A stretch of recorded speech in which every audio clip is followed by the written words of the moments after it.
Derrière ce panneau, seuls les véhicules avec une vignette critère peuvent circuler ou stationner. En théorie, car à Nice, la réglementation reste peu appliquée. Sur la promenade des Anglais, un constat s'impose, de nombreuses voitures circulent sans vignette.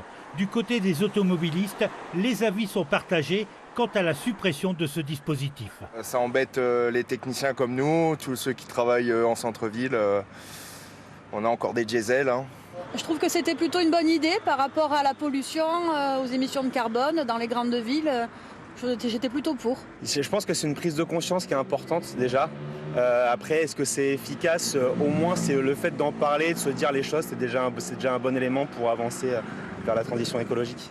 Certains dénoncent une mesure discriminatoire, pointant du doigt une écologie punitive qui pénalise surtout les ménages les plus modestes, incapables de changer de véhicule rapidement.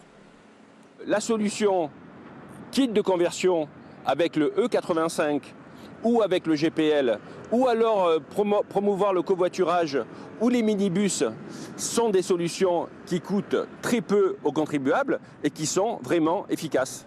D'autres défendent leur maintien avec toutefois des mesures d'accompagnement renforcées.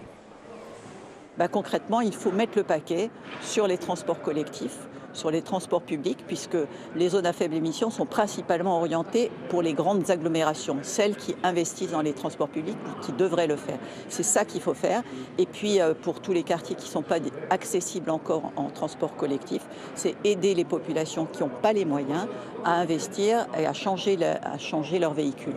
Chaque année, la pollution de l'air est responsable de 40 000 morts en France.